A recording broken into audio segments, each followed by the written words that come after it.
जी अस्सलाम वालेकुम मेरे दोस्तों। आपके मुल्क में जो अदलिया का सबसे बड़ा अदारा है सुप्रीम कोर्ट ऑफ पाकिस्तान, उसमें सबसे बड़ा जो ओहदा है उसका नाम है चीफ जस्टिस ऑफ पाकिस्तान।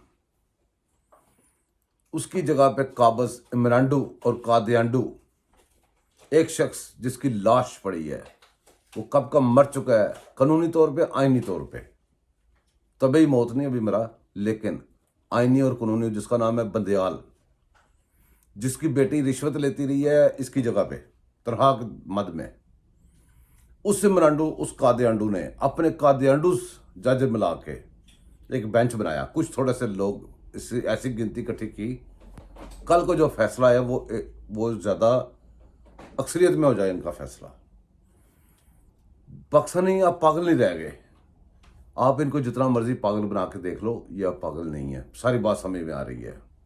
सबसे सीनियर जज जो फ्यूचर का अभी कुछ अरसे के बाद चीफ जस्टिस बनने वाला है, जब वो इसमें शामिल नहीं होगा, हर दफ़ा हर जगह पे लोगों ने कहा है कि जब पाकिस्तान का मसला आए, जब पाकिस्तान के फैसलों की बात आए, तो फुल कोर्ट बेंच, ये सारे जजेस पाकिस्तान के लिए हैं, फुल कोर्ट बेंच बने, वरना इसका फैसला मंजूर ना हो।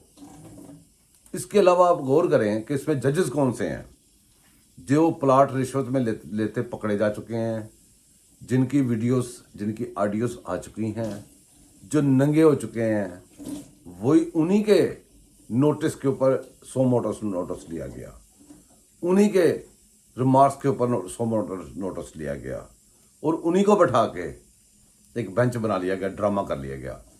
कह रहे हैं कि जी हम फंडामेंटल राइट, जो बुनियादी हुकूक है, उनके ऊपर बात करेंगे।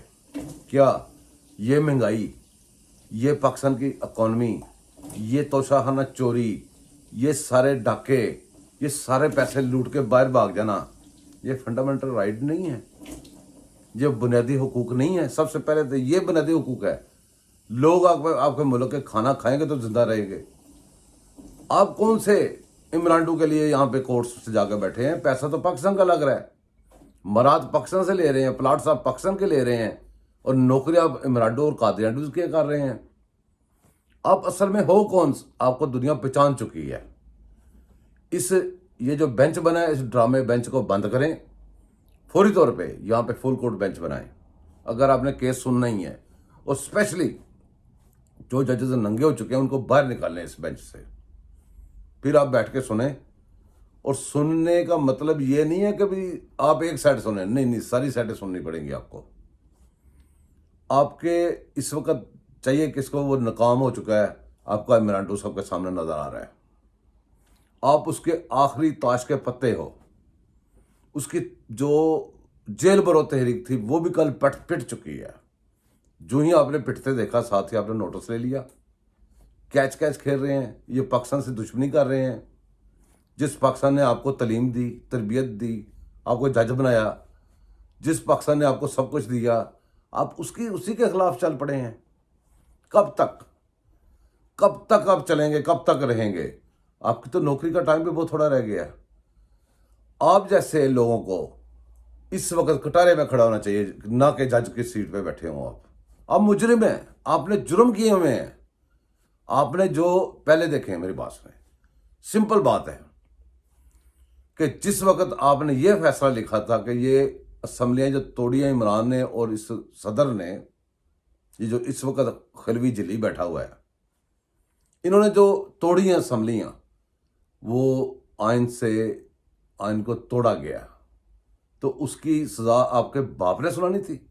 क्यों नहीं सुनाई आपने सज़ा? आइन तोड़ने की क्या सज़ा है, क्यों नहीं सुनाई? वहाँ पे आपको कोई फंडामेंटल राइट्स नहीं याद आते, वहाँ पे आपको बुनियादी हुकूक नहीं याद आते। इस ड्रामे को बंद कर दें, वरना अवाम इस ड्रामे को बंद कर देगी। आप बाज आ जाएं, आप बाज नहीं आ रहे।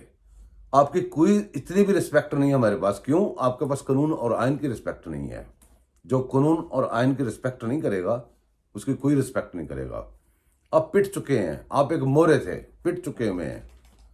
आप स्टेप डाउन कर जाएं, वरना आपके साथ बहुत बुरी नहीं है। सारे जजेस के केसेस लगेंगे, सबको जवाब देना पड़ेगा।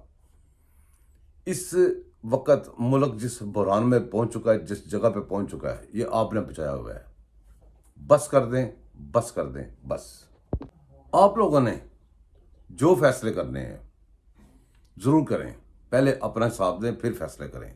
اطہر من اللہ، جس بندے نے یہاں سے لوگوں کو، ہمارے مجرموں کو، وہ جو احتساب اکبر تھا اس کو دوڑایا، سب کو وہ سہولت کار بنا، وہ اس کا حساب دے۔ اس چیف جسٹس نے جو کام کیے، یہ جو باقی جو جسٹس ننگے ہو چکے ہیں، انہوں نے جو ملک کو نقصان پہنچایا ہے، جو ملک کو نقصان پہنچانے والے فیصلے لکھے، ان کو ریورس کر کے ان کے حساب دے پہلے، پھر یہ دوبارہ دکان سے جا سکتے ہیں، ورنہ نہیں۔ اس ملک کے اوپر رحم کریں، اس ملک کو آپ نے ڈبونا ہے، ہم نے بچانا ہے۔ انشاءاللہ تعالیٰ ہم بچائیں گے۔ یہ پاکستان ہمیشہ قائم رہنے کے لیے بنا ہے۔ یہ آپ جیسے ٹپوریوں کے کچھ کرنے سے پاکستان کو کچھ نہیں انشاءاللہ تعالیٰ ہو سکتا۔ مجھے دعاؤں میں یاد رکھیے گا میں دوستوں، مجھے سبسکرائب کریں، مجھے سپورٹ کریں، لائک کریں۔ ملتے رہیں گے انشاءاللہ تعالیٰ۔ اللہ حافظ۔